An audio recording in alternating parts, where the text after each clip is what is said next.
राज्यसभा से बसपा प्रमुख मायावती जी के इस्तीफे के बाद उत्तर प्रदेश और देश की राजनीति अचानक गर्मा गई है। इस्तीफे के बाद आज मायावती जी ने दिल्ली में अपने पार्टी के सभी पदाधिकारियों की बैठक बुलाई थी। इसे महाबैठक कहा जा रहा है। इसके बाद तमाम रणनीति तय हुई इसमें, उत्तर प्रदेश के बारे में, देश के बारे में, देश की राजनीति कैसे तय करेगी उत्तर प्रदेश में और देश को लेकर बीएसपी ने क्या अपना रोड मैप तैयार किया है। इन तमाम मामलों पर हमारे साथ बातचीत करने के लिए हैं उत्तर प्रदेश के प्रदेश अध्यक्ष और बीएसपी के बड़े नेता रामाचल राजभर जी। उनसे हम बात करते हैं। सर, आज जो बैठक थी, बहन जी के इस्तीफे के बाद अचानक से ये बैठक बुलाई गई, तो ये बैठक में क्या निकल के आया? बहुजन समाज पार्टी की राष्ट्रीय अध्यक्ष सुश्री बहन कुमारी मायावती जी आज उत्तर प्रदेश के सभी जोन इंचार्ज, मंडल कोऑर्डिनेटर, जिला अध्यक्ष, जिला प्रभारी, एमएलए, राज्यसभा में सांसद, एमएलसी को पार्टी कार्यालय नई दिल्ली में बुलाने का काम किया था और उसमें तय माननीय सुश्री बहन मायावती जी ने किया। जिस तरह बीजेपी की गवर्नमेंट केंद्र में चल रही है और सुश्री बहन मायावती जी सहारनपुर इशू पर राज्यसभा में अपनी बात रख रही थी। भारतीय जनता पार्टी के जो मंत्रीगण हैं, विधायक, वो सांसद, वो माननीय बहन जी को बोलने नहीं दिए, जबकि इशू था सहारनपुर। और सहारनपुर ही नहीं, पूरे देश में बड़े पैमाने पर दलितों, वंचितों, पीड़ितों के साथ अन्य अत्याचार, जुल्म ज्यादती हो रही है। चाहे ऊना की घटना हो, सहारनपुर की घटना हो, इस तरह पूरे देश में। और केंद्र की सरकार बड़ी लंबी चौड़ी बात करने वाली, न्याय दिलाने में कोई रुचि नहीं है, क्योंकि वो तो चाहते हैं कि जितना ये दबाए जाएंगे, पीड़ित, शोषित, जितना इनको दबाया जाएगा उतना उनके हक में अच्छा होगा। लेकिन बहन जी ने कड़ा स्टेप लिया। 18 जुलाई को माननीय बहन जी को जब बोलने नहीं दिया गया तो बहन जी ने कहा कि जब मुझे अपने समाज की बात उठाने के लिए मुझे मौका नहीं दिया जा रहा, विरोध हो रहा है, तो बहन मायावती जी ने फैसला लिया कि मुझे सदन में रहने से कोई फ़ायदा नहीं है। तो इसलिए माननीय बहन जी ने 18 जुलाई को इस्तीफ़ा दिया और 20 जुलाई को इस्तीफ़ा स्वीकार हुआ। और आज बड़े पैमाने पर पूरे उत्तर प्रदेश के लगभग 550 पदाधिकारी, छोटे बड़े और एमपी एमएलए सारे लोग आए थे और फैसला लिया गया कि अब इसको लेकर जो है गांव स्तर तक बहुजन समाज पार्टी जाएगी। जो इन्होंने कुकृत्य किया है भारतीय जनता पार्टी ने, तो उसको उजागर करने के लिए गांव में, मंडल में, विधानसभाओं में बड़े पैमाने पर कार्यक्रम सुश्री बहन मायावती जी का लग रहा है। और उसी तारतम्य में आज बहन मायावती जी ने सारे लोगों को बुलाया था और फैसला लिया गया कि 18 सितंबर से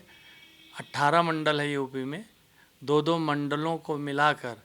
एक एक कार्यक्रम माननीय बहन जी का होगा, जो चीफ गेस्ट रहेंगी। तो वहाँ सहारनपुर की घटना के साथ साथ और भी घटनाओं के बारे में सर्व समाज के भाई बहनों को बताने का काम करेंगी। सर, ये जो जिस तरीके से बहन जी ने इस्तीफ़ा दिया, उसके बाद देश भर में एक बहुत मैसेज गया है और तमाम तरह की प्रतिक्रियाएं आ रही हैं। उसके बाद जो ये नया फैसला लिया गया है जिसमें लोगों के बीच में जाने की बात करी, इसकी मांग काफ़ी लंबे समय से यूपी चुनाव में जो बीएसपी का की स्थिति ठीक नहीं रही थी, उसके बाद से ही लगातार मांग हो रही थी कि बहन जी को लोगों के बीच में जाना चाहिए, बात करनी चाहिए। तो ये फैसला अब आ गया है उनका। तो इसका उत्तर प्रदेश के चुनाव में और देश के चुनाव में, जहाँ जहाँ भी आने वाले दिनों में चुनाव है, कितना बड़ा मैसेज जाएगा और कितना फ़र्क पड़ेगा? देखिए, जो माननीय सुश्री बहन मायावती जी ने जो फैसला लिया है, आज पूरे प्रदेश में, देश में बड़े पैमाने पर हमारे समाज के लोगों में गुस्सा है, जोश खरोश है। और मुझे ऐसा लगता है जो बहन जी उतरेंगी तो एक बड़ा मैसेज जाएगा और लोगों में उत्साह भी है, जोश भी है, और दूसरी तरफ बीजेपी के प्रति गुस्सा भी है। क्योंकि हमारे लोगों का कहना भी है और सही भी है कि बहन जी को जो है सदन में बोलने नहीं दिया गया, और वो भी ऐसी इशूज़ पर जिसमें हमारे समाज को दबाने के लिए कितना प्रशासन ने साजिश किया, सरकार ने यूपी में साजिश किया सहारनपुर, तो उसका पर्दाफाश करने के लिए बहन जी जो है पूरे देश के लोगों को बताना चाहती थी और सदन में बोलने नहीं दिया गया। और मुझे पूरा विश्वास है कि जब बहन जी निकलेंगी उत्तर प्रदेश में, पूरे देश में, तो एक मैसेज के साथ साथ गरीबों, दलितों, वंचितों, पीड़ितों को ये उम्मीद जगेगी कि बहन जी पुनः आएंगी तो ज़रूर हमें न्याय दिलाएंगी, हमारे साथ इंसाफ होगा, हक अधिकार मिलेगा और जो हमें सताने वाले लोग हैं उनको निश्चित न्याय देकर बहन जी उनको जेल भेजने का काम करेंगे। सर 2 साल बहुत ज़्यादा नहीं होते हैं राजनीति में, लोकसभा के चुनाव होंगे आने वाले दिनों में, तो उसको लेके उसमें क्या इस फैसले से और इस मूवमेंट से जो चलने वाला है उसका क्या नतीजा देखते हैं आप? किस तरीके से चीज़ें बीएसपी के पक्ष में होने की उम्मीद है आप लोगों को? देखिए, वोट का परसेंटेज बहुजन समाज पार्टी का 2017 के उत्तर प्रदेश के चुनाव में कम नहीं हुआ है, 2014 के लोकसभा के चुनाव में कम नहीं हुआ है। और जब बहन मायावती जी इन इश्यूज़ को लेकर निकलेंगी तो स्वाभाविक है सर्व समाज के साथ साथ बड़े पैमाने पर दलित, वंचित, पीड़ित बहन जी के साथ हैं और रहेंगे और आएंगे। और मुझे पूरा विश्वास है कि 2019 में, चूँकि इनके कथनी करने में ज़मीन आसमान का अंतर है, जो इन्होंने वादा करके लोकसभा में सत्ता हासिल की है तो उस वादा पे केंद्र की सरकार खरी नहीं उतरी, चूँकि जनता बाखूबी समझती है कि केंद्र की सरकार उनके हित के लिए क्या कर रही है और अनिहित के लिए क्या कर रही है, जनता बाखूबी समझती है और उसका जनता जो है वोट के माध्यम से उनको ज़रूर जो है कटघरे में खड़ा करने का काम करेगी केंद्र सरकार को। सर आप विधायक भी हैं, प्रदेश के अध्यक्ष भी हैं पार्टी के यूपी के,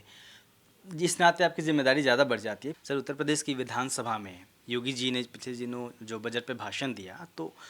तमाम तरह की आपत्तियां विपक्ष की तरफ से उठाई गईं, तो क्या मामला था, क्या बात हुई जिसकी लिए विपक्ष ने आपत्ति दर्ज कराई? तो माननीय योगी जी 19 जुलाई 2017 को सदन में लगभग 4:45 बजे साधारण बजट की चर्चा में अपनी बात रखते हुए उन्होंने विपक्ष को धमकाने का काम किया, विपक्ष को कटघरे में खड़ा करने का काम किया, विपक्ष को जो है कभी डंडा, कभी जो है कमर तोड़ देंगे, जेल में सड़ाने, मतलब ये शोभा जो है नेता सदन को अच्छा ये शोभा नहीं देता कि विपक्ष को जो धमकाने का काम किया। और विपक्ष ने संपूर्ण विपक्ष ने उनके इन बातों को गंभीरता से लेते हुए विधानसभा से बहिर्गमन किया कि जब तक सत्र चलेगा ये विपक्ष जो है, चाहे बसपा, सपा और कांग्रेस, लोकदल, हम लोग है सदन में नहीं जाएंगे। तो एक तरफा उन्होंने जो है बजट पास करा रहे हैं, कल 24 है, 24 को भी सदन बुलाएं, लेकिन ये जो बहुजन समाज पार्टी, समाजवादी पार्टी और कांग्रेस और लोकदल, ये सारे जो है विपक्ष के नेता जो है बहिर्गमन किए, तो हम लोग जो है सदन में नहीं जाएंगे, क्योंकि उन्होंने जिस भाषा का प्रयोग किया है वो असंसदीय है। और 22 करोड़ जनता इसको देख रही है कि किस तरह सत्ता के मदमस्त में चूर होकर और अपनी बात रख रहे हैं सदन के अंदर। तो इसलिए जो है संपूर्ण विपक्ष जो एकजुट होकर सदन का बहिर्गमन किया है। सर उत्तर प्रदेश में बसपा की भी सरकार रही है, सपा की भी सरकार रही है, कांग्रेस भी रही है सत्ता में, बहुत दिनों बाद, बहुत साल बाद बीजेपी आई है सत्ता में। तो जब मुख्यमंत्री, जितना बड़ा पद है जिसके ऊपर पूरे प्रदेश की जिम्मेदारी है, वो विपक्ष को टारगेट करके इस तरीके से बात करता है, और लगातार यूपी से खबर भी आ रही है कि दलितों का, पिछड़ों का, जो वंचित समाज है, किसानों का उत्पीड़न बढ़ गया है अचानक से। तो जब विपक्ष को सीधे जो विधायक हैं, नेता विपक्ष हैं, उसको इस तरीके से टारगेट किया जा रहा है, तो इसका क्या मैसेज जाता है? आप इसको किस तरीके से देखते हैं? देखिए, विपक्ष की आवाज़ को दबा नहीं पाएंगे। जिस तरह केंद्र की सरकार ने सदन में राज्यसभा जो सदन है माननीय बहन जी को बोलने नहीं दिए, उसी तरह उत्तर प्रदेश में भी दलितों, शोषितों, पीड़ितों, वंचितों को न्याय दिलाने के लिए जब विपक्ष के माननीय विधायकगण नेतागण बात उठाते थे, तो ये बातें जो है बीजेपी के नेताओं को अच्छा नहीं लगा, तो केंद्र की तरह उत्तर प्रदेश में भी हमें दबाने का काम किए, हमें जो है धमकाने का काम किए, क्योंकि जिससे विपक्ष जो अपना जबान बंद कर ले। लेकिन हम 22 करोड़ आबादी वाले सर्व समाज के भाई बहनों को हक न्याय दिलाने के लिए हम लोग झुकने वाले नहीं हैं। हर तरीके से हम लोग संघर्ष करने के लिए तैयार हैं। और उसी परिप्रेक्ष्य में आज जो है बहन मायावती जी ने दिल्ली केंद्रीय कार्यालय पर पूरे प्रदेश की बैठक बुलाकर उन्होंने निर्देश दे दिया है, और हम लोग उस निर्देश के क्रम में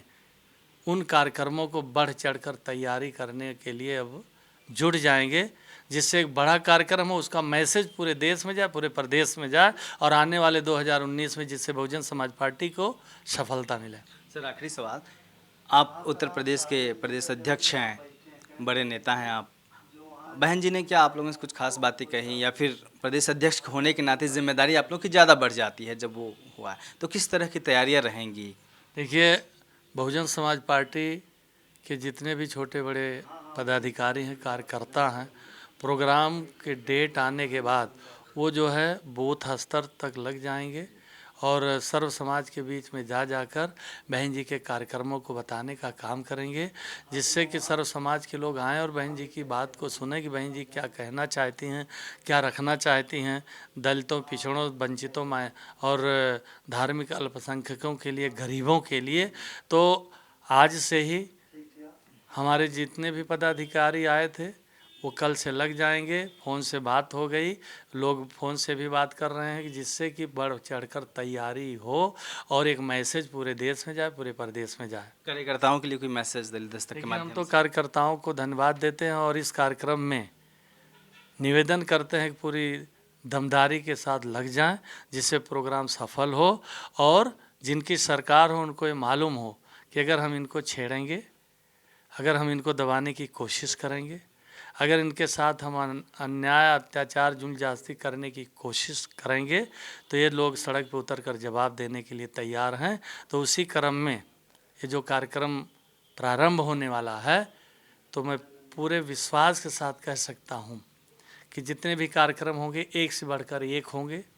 ये नहीं कहा जा सकता कि कौन कार्यक्रम सबसे अच्छा हुआ, कौन सबसे कम। मैं ज़रूर कहना चाहता हूँ बीएसपी के रैली का रिकॉर्ड बहुजन समाज पार्टी ही तोड़ती, बाकी कोई दूसरी पार्टी